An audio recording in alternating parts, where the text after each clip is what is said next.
Aujourd'hui, je vais vous parler d'un outil que Julie nous avait mentionné la dernière fois, c'est Dovetail, Dovetail plutôt. Et en fait, avant de vous parler de cet outil-là, j'aimerais peut-être faire une petite introduction sur ce que c'est que l'Atomic UX Research. Donc, parce que tout simplement, cet outil permet justement d'organiser sa recherche utilisateur dans cette méthode-là. Donc, qu'est-ce que l'Atomic UX Research? C'est en fait une approche qui a été réalisée par Daniel Pidcock, et en fait, c'est inspiré de l'Atomic Design. Et ça permet en fait tout simplement d'organiser des données issues tout simplement de la recherche utilisateur. Donc ces données peuvent être en fait décomposées, classées, connectées et croisées pour identifier en fait des tendances et donc permettre aussi du coup une vraie analyse globale d'une recherche utilisateur. Pidcock, il a dit une phrase que je peux vous le dire en anglais avec mon superbe accent. A new way to organize UX knowledge in an infinitely powerful manner. Ça veut dire donc une nouvelle façon d'organiser la connaissance UX d'une manière infiniment puissante. Donc Pidcock, son modèle d'Atomic Research, c'est basé sur plusieurs principes, plusieurs bases en fait. Il y a une première base qui est donc l'expérience. Donc c'est toute l'expérience, donc c'est ce que l'on a fait. Donc vraiment comment dire, tout simplement la recherche plus ou moins. Les faits, donc ce que l'on apprend de cette recherche. Aussi les insights, donc qu'est-ce qui va nous faire penser que voilà, telle chose va nous apporter telle information.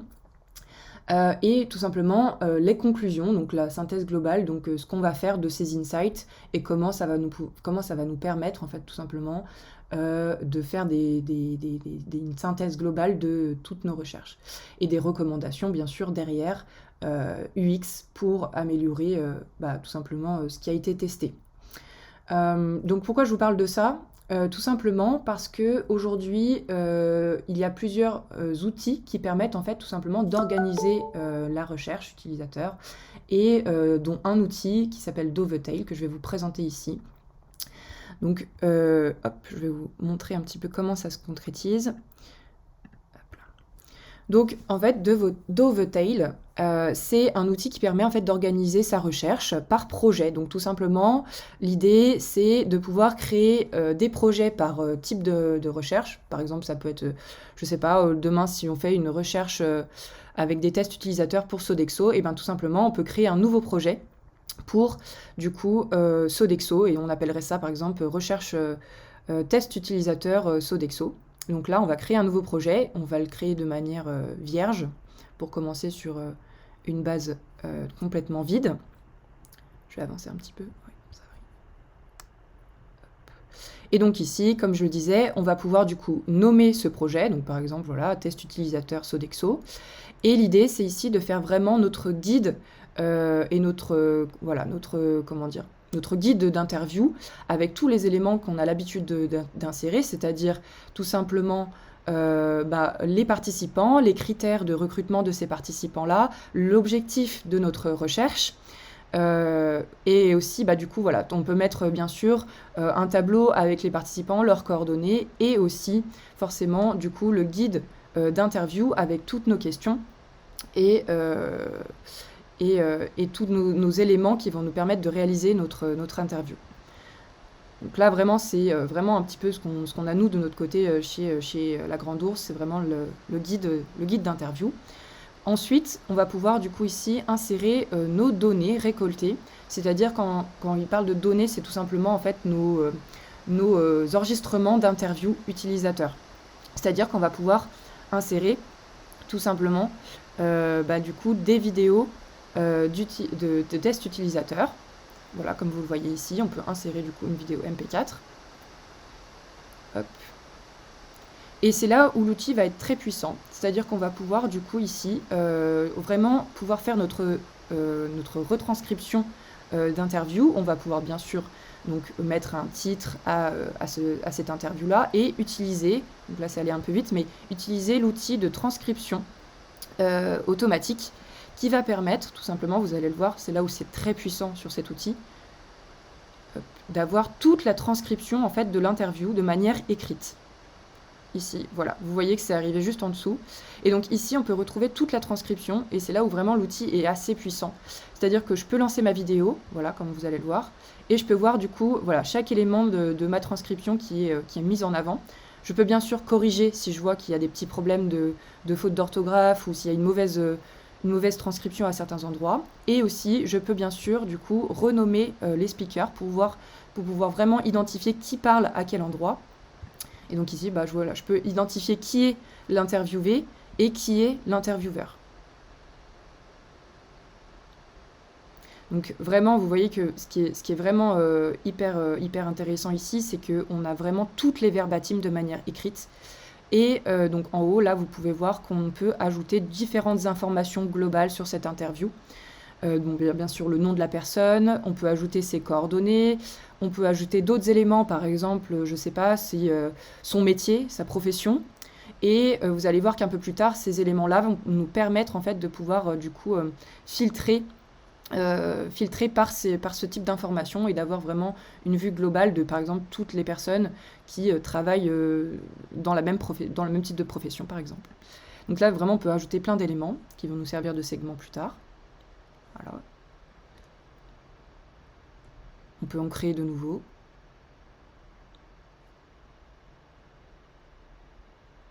Bon, voilà.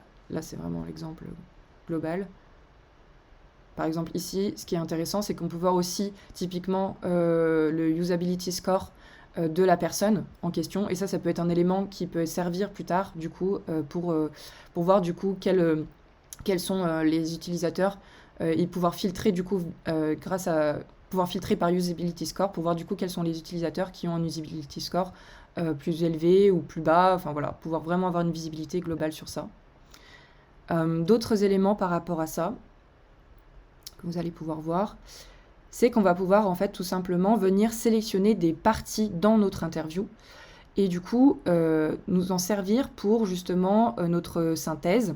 Et donc on va pouvoir les highlighter, c'est ce qu'ils appellent des highlights dans l'outil. Voilà, on sélectionne une partie et on va pouvoir du coup rattacher cette partie à un tag, des tags qu'on va créer et qu'on va pouvoir réutiliser dans toutes nos interviews derrière. Donc voilà, par exemple, je vais créer des nouveaux tags, des éléments qui me semblent importants et qui pourraient me servir dans ma synthèse. Hop, je vais aller un peu plus vite. Et derrière, on va pouvoir du coup retrouver, comme vous voyez ici, tous les tags qu'on a créés. Et on va pouvoir les organiser pour justement avoir un petit peu une organisation globale de mes tags. Si je vois que mes tags peuvent être organisés et peuvent être du coup rattachés à une seule et même partie. Donc je vais pouvoir les organiser de manière à ce que j'ai une vue un peu plus concrète. Voilà, je peux bien sûr changer les couleurs pour mieux m'y retrouver. Donc là par exemple, on peut voir qu'il a organisé de manière à retrouver tous les tags relatifs aux activités et tous les tags relatifs à ce qui est plutôt du comportement.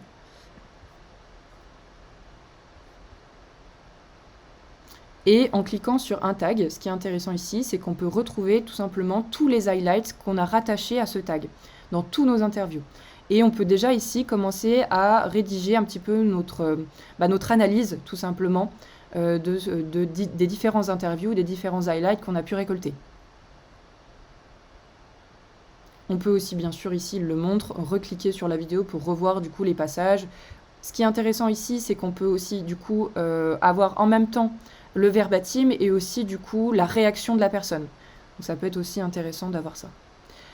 D'autres éléments, d'autres fonctionnalités intéressantes dans cet outil, c'est la possibilité d'avoir une visualisation de ces tags avec différentes possibilités de filtres.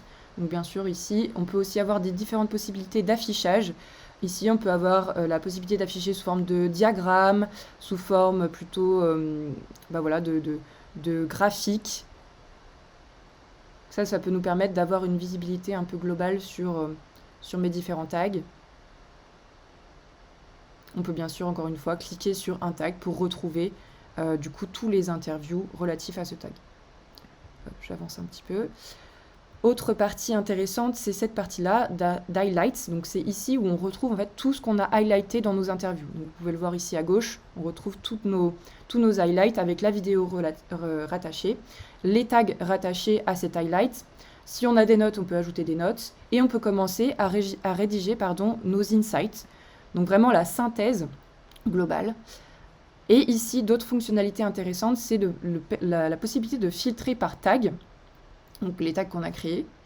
Et vous allez voir, c'est là où ça va aussi être intéressant, c'est de pouvoir aussi ajouter des filtres par segment, les segments dont je vous ai parlé tout à l'heure. Par exemple, si je veux du coup tous les segments par rapport à la profession, je peux voir du coup, voilà, je peux ajouter très bien tout simplement mon filtre profession.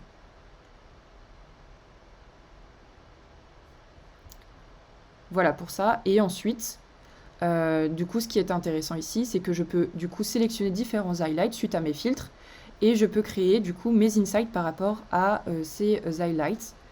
Hop, vous allez voir ici, Add to Insight. Et donc ici, je vais pouvoir créer par exemple un insight qui va me servir d'analyse pour voilà, Focus Time par exemple ici. C'est mon insight Focus Time. Et vous allez pouvoir les retrouver dans la partie highlights, insight, pardon. Voilà, ici. Tout simplement, ici, du coup, j'ai tous mes insights. Ce qu'ils appellent insights, c'est vraiment la synthèse globale, en fait, de mon projet. Donc ici, tout ce qu'on a sélectionné auparavant, on les retrouve là. Et là, je peux, après, bien sûr, rédiger mon analyse. Et je peux ajouter d'autres éléments dans cette analyse. Par exemple, je peux ajouter des tags, je peux ajouter des verbatims, je peux rajouter du coup des highlights que j'avais déjà créés. Voilà, on a la possibilité de personnaliser également effectivement la page en rajoutant une couverture. Vraiment, l'outil est assez puissant à ce niveau-là, on peut faire pas mal de choses. Donc là, c'est ce que je vous disais. Donc voilà, si je vais ajouter des notes, si je vais ajouter des tags, si je vais ajouter des highlights, voilà, c'est assez puissant. Je vais avancer un peu. Tac. Et voilà, du coup aussi, dernière fonctionnalité, c'est la possibilité de pouvoir partager, du coup, tout simplement un insight. Ou alors on peut bien sûr partager le projet aussi dans sa globalité. C'est vraiment là aussi où l'outil est intéressant, c'est qu'en fait il a vraiment ce côté collaboratif, où on peut travailler à plusieurs sur de l'analyse, de la research. Et donc on peut bien sûr aussi partager en externe nos différentes recherches. Voilà. Donc ici, hop, mince, pardon. Ici, vous retrouvez ici du coup le fameux projet dans sa globalité avec tous les insights.